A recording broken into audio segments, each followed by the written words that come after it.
Olá! Em nossas duas primeiras lições a respeito de evangelização e discipulado, nós trabalhamos muito a construção de uma nova mentalidade para que possamos ser efetivos na tarefa de alcançar pessoas para Jesus.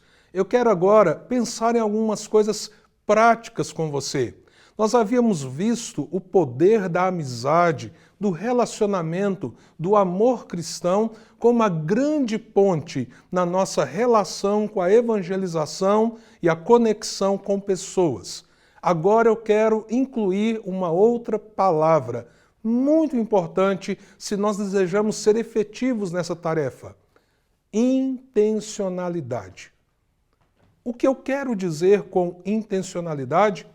O fato de que muitas vezes construímos amizades com não cristãos, amamos essas pessoas, mas não mantemos uma atitude intencional de alcançá-las para Cristo. Como então podemos ser intencionais e assim darmos um direcionamento, uma objetividade à nossa tarefa evangelizadora? Eu quero trabalhar com você com algumas dicas muito práticas. E se nós desejamos ser práticos, a primeira coisa que nós precisamos fazer é orar. Orar de maneira intencional, nominal, por pessoas não cristãs que estão ali no ambiente da nossa amizade e do nosso relacionamento. Me lembro que alguns anos atrás, como pastor, eu desafiei a igreja a dar esse passo prático. Inclusive fiz um cartão muito simples e disse às pessoas: olha, anote nesses cartões nomes de pessoas não cristãs com as quais você deseja compartilhar o Evangelho. Nesse momento você irá apenas orar por elas. É interessante que quando eu parei para pensar na minha própria vida, como pastor, eu estava cercado de tantos cristãos, de tantas pessoas crentes, e eu tinha dificuldade de colocar alguns nomes naquele cartão. Eu que era o pastor e que estava desafiando as pessoas a se envolverem em oração pelos não cristãos. Então eu tive que passar por essa mudança de mente e descobrir que o desafio começava por mim. Realmente olhar, ver, perceber pessoas e orar por elas para que a graça de Deus possa fluir sobre as suas vidas.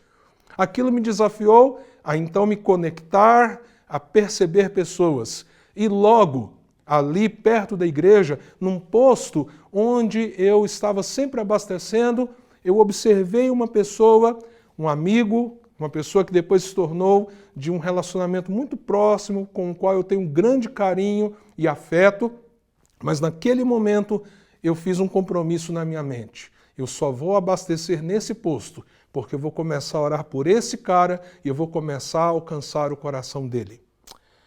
Ore por pessoas. Não ore por 15, 20, 30 pessoas.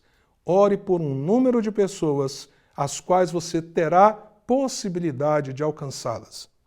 Mas aqui vem uma segunda dica prática. Ao orar por pessoas não cristãs e colocá-las diante de Deus, comece a perguntar ao Senhor: dentre essas pessoas, Senhor, quem eu devo priorizar? Vou dar um exemplo bem objetivo aqui para você. Você listou 5 nomes. Mas talvez se você olhar hoje para a sua agenda, para o seu tempo, como investir em 5 pessoas? Então, ao orar por aquelas 5 pessoas, pergunte ao Senhor: entre essas 5 pessoas, Senhor, quais são as 2, quem sabe no máximo 3 pessoas que eu deveria me engajar, que eu deveria de fato agora me relacionar de um modo ainda mais profundo e intencional para que elas conheçam o Senhor e conheçam a salvação em Jesus? Isso parece desafiador, não é verdade? Talvez até você esteja olhando para essa dica e pensando: mas como assim? Eu vou deixar 2 ou 3 pessoas, pessoas pelas quais eu estou orando? Quero te dizer uma coisa muito importante. Você precisa ouvir o Espírito Santo de Deus. É melhor você, numa lista de 5, se envolver com 2 pessoas do que orar por 5 e não ser efetivo com nenhuma. Lembre do princípio? Você guardou no seu coração aquilo que deve nortear a nossa mentalidade? Pensar grande, mas o quê? Começar pequeno. Para quê? Para que você seja profundo. Então, selecione entre as amizades com não cristãos aqueles que você irá priorizar nesse momento na tarefa de compartilhar o Evangelho de Jesus. Terceira dica, muito importante. Agora que você tem nomes de pessoas e que entre essas pessoas Deus tem colocado no seu coração investir tempo, investir a sua amizade, demonstrar o seu amor por elas num processo de evangelização, então estabeleça conexões. Que tipo de conexão, por exemplo, você pode estabelecer de uma maneira bem prática?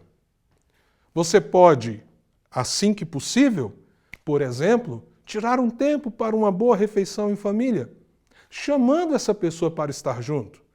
Você pode selecionar uma prática esportiva, se você já não a faz, com a pessoa que você está orando por ela. Você pode envolver essa pessoa no auxílio a uma outra pessoa. Você pode servi-la em alguma coisa que ela precisa de você. Esses dias, eu, por exemplo, fiz uma mudança. Mudei de um apartamento para outro. Qual a diferença que faz um bom amigo num momento desse para te ajudar a carregar as caixas? Não é verdade? Já pensou? Uma coisa tão simples assim pode estabelecer uma conexão afetiva.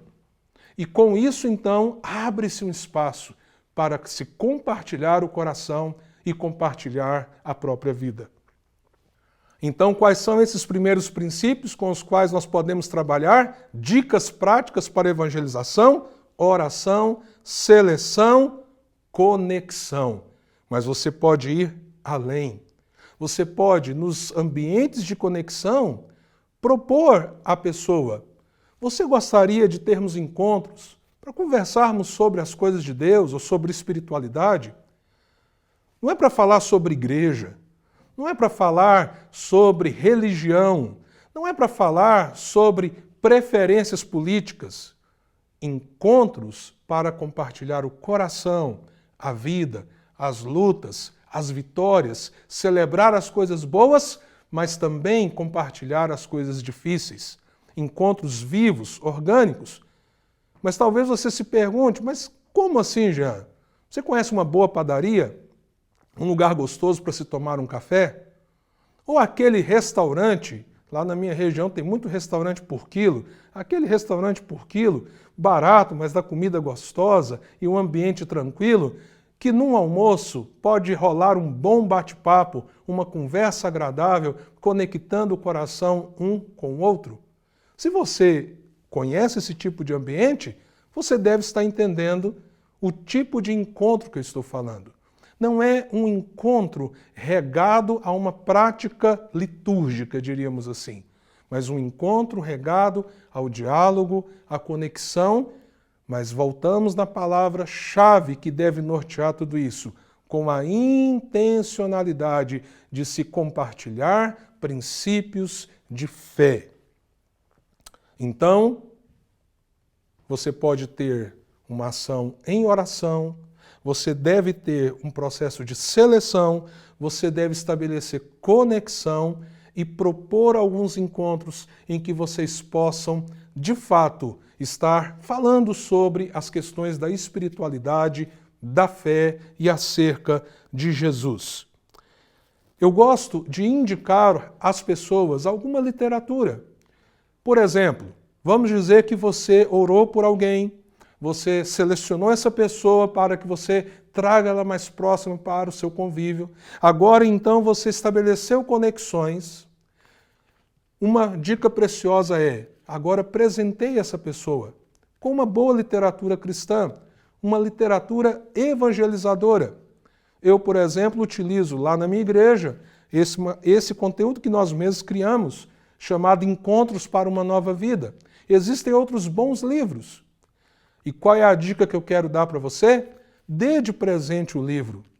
e converse com a pessoa sobre os princípios do Evangelho que aquele material cristão, sério, está apresentando. Divida, por exemplo, se o seu livro, o livro que você presenteou, tem 5, 6 capítulos, trabalhe com a pessoa um capítulo por encontro. Mas eu vou depois te dar uma dica de como isso deve acontecer na dinâmica do encontro, de tal modo com que você não fique preso ao livro, porque o seu investimento não é no livro, o seu investimento é na pessoa.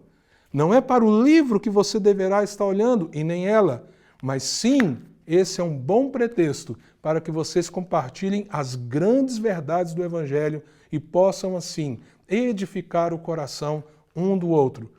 E aquela pessoa não cristã poderá, então, a partir de encontros muito vivos, onde ela percebe a amizade e o afeto que você dispensa, ela poderá ver Jesus em você e Jesus através de você. Uma boa literatura, então, poderá ser uma grande ferramenta nessa intencionalidade de que a conversa, que o bate-papo seja em torno das questões da fé. Escolha um bom material, invista na pessoa que você está alcançando, separe o tempo adequado e faça os passos para que a conversa seja uma conversa agradável, gostosa, edificante, fortalecedora.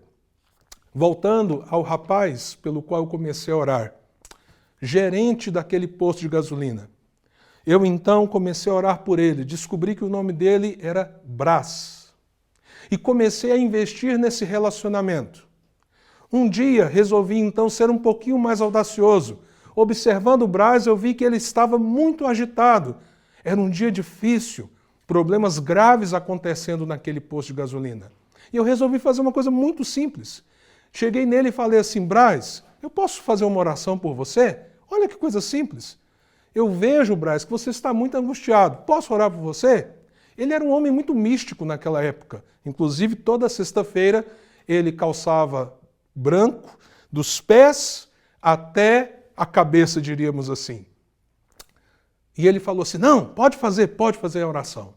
Orei com ele e disse: Senhor, eu não sei o que o Brás está vivendo, mas eu quero pedir que o Senhor intervenha nessa situação para que ele conheça quem o Senhor é. No outro dia, eu encontrei com o Brás. Ele virou para mim e disse: a oração do Senhor é poderosa, hein? E eu disse para ele: não, Brás, a minha oração não é poderosa. Na verdade, você lembra o que eu orei? Eu pedi a Deus que fizesse algo por você, manifestando que ele tinha um propósito, um projeto na sua vida. E o convidei para que nós começássemos a conversar, tomar café, estar juntos, para que você entenda o fruto daquela oração tão breve, daquela atitude de conexão, depois daqueles encontros com ele. Ele teve um encontro com Jesus. Sua esposa também. O Brás se tornou uma das pessoas mais apaixonadas em levar outras pessoas a Cristo que eu conheço.